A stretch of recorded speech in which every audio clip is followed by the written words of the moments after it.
What do you need to do in order to become a counsellor?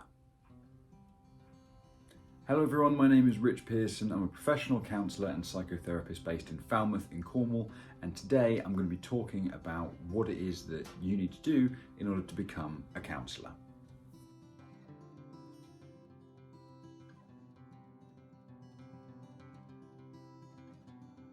So the first thing to make clear is that counselling in the UK is an unregulated profession. That is to say that there are no specific laws and guidelines. In theory, anybody could go and hang a sign outside their window and say that they are a counsellor, charge someone money for it, and they wouldn't be breaking any laws. However, this would be relatively unethical, and it would leave you, the counsellor, and the client both open to a lot of potential risk and harm, really, when it comes to what someone might think a counsellor is and doing what they think a counsellor does without actually being aware of all of the stuff that goes into what an actual recognised counsellor does. So the first thing to do if you want to become a counsellor is very basic Google search in your own area and see where there is that's offering counselling training. Now, the first thing to do when you find somewhere that says it's offering counselling training is to check who they are accredited by. Now, most places will have an accreditation allegiance, as it were, to the BACP, which is the British Association of Counsellors and Psychotherapists, and there will also be the course will be recognised by the CPCAB. So it's important to understand that it's generally not an overnight process. In fact, it never is. In order for me to become a counsellor, I did essentially a foundation course, which was a couple of months, and it cost me about £600 in order to do that. And then I did a much more in-depth course, which was 1 day a week of being in the actual classroom for 3 years, and then it was about an additional 10-20 hours a week, really, if you include placement time as well.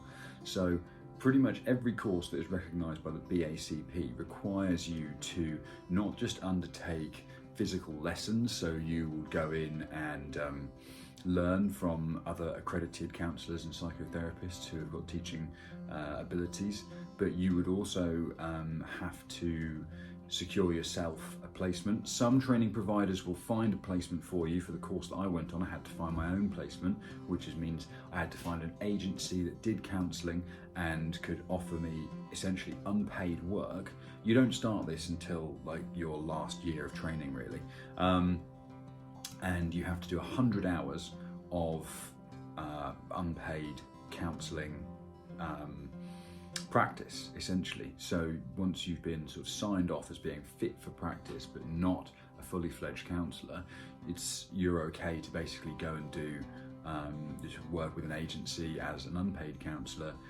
You still have supervision and everything else, but there's not someone else in the room with you. You're literally given essentially live ammunition to play with. You're given real clients who have real issues, and you have to use what you've learned in order to try and help them. Following that, what I had to do was, once I'd done my 100 hours, or once I'd done about 70 hours, I had to start writing case studies. So I had to ask some of the clients that I'd given counselling to whether I could use them for case studies in order to write up what I'd learned and demonstrate that I had actually taken in everything I'd learned from the previous years of training and been able to effectively use it to help clients. And I had to have a supervisor's report. There were so many reports that I had to hand in. I'm not trying to discourage you. If anything, I want to make you aware that a good counselling course will be very thorough. They will go through hopefully everything with you and expect you to be able to provide at the end of it a lot of evidence that you have taken on board everything that you have learned in the last couple of years and are able to therapeutically help someone with it.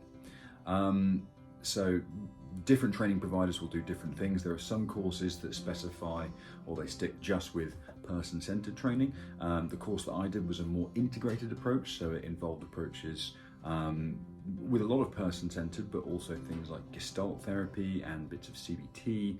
So I got a really sort of well-rounded kind of training from that.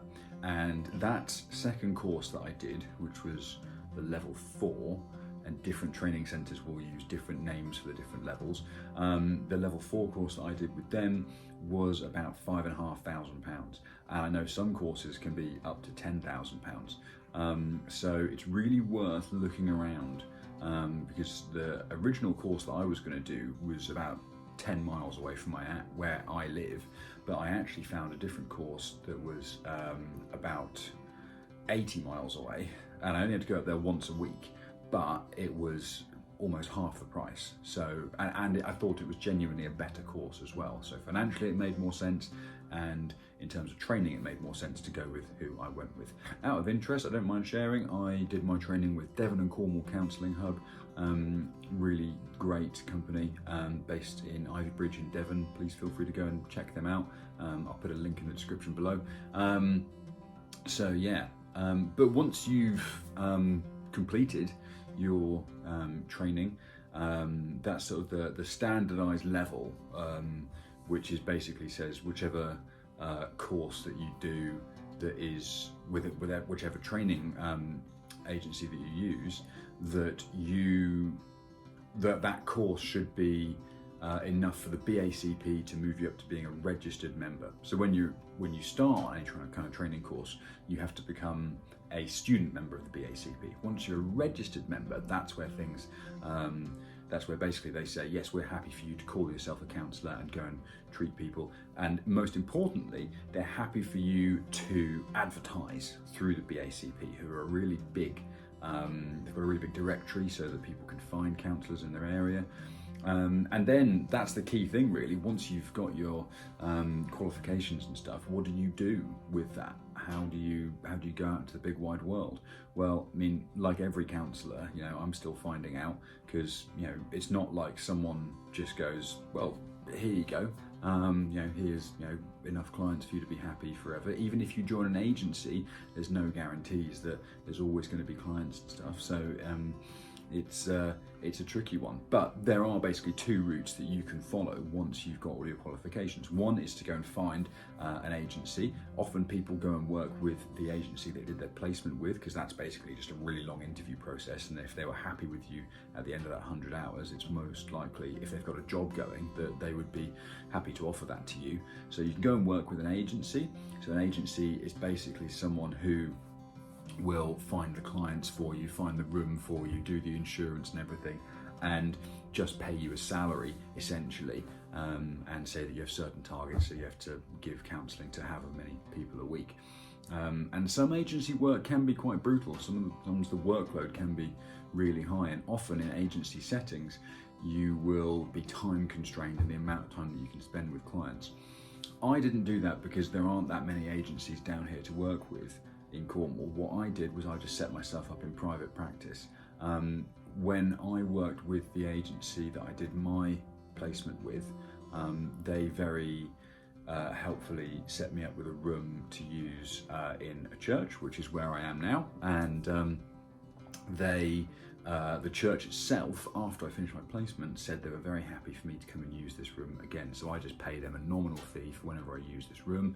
And yeah, and then it's really just like any other business. It's advertising, putting your name out there, being patient, lots of you know, waiting for the phone to ring, but also being as proactive and productive as you can in trying to find clients.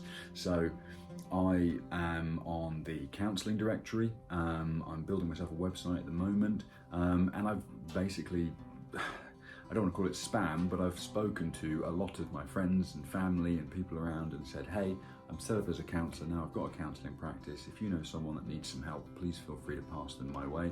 And I've already had some referrals that way. So yeah, and following that, once you are qualified at a basic level and you've been practicing for a while, there are lots of other avenues that you can go down. There's BetterHelp, but they require 3 years of counselling proficiency before you can get signed on with them. And then there's much more, there's almost a never-ending stream of training that you can do to become a more proficient counsellor, maybe become a supervisor or anything else like that. So that's the basics on how you go about becoming a counsellor. It's a bit of a long route. The amount of work is equivalent to doing a university degree. I have a diploma, essentially, is what I have. And then, yeah, get out in the big wide world and sell yourself, which is interesting, difficult, stressful, but great fun as well. If you want more information on how to learn how to become a counsellor, then the BACP has some really good resources on that as well. And if you enjoyed this video, please feel free to subscribe, and I will see you guys all tomorrow for the next video. Thank you very much.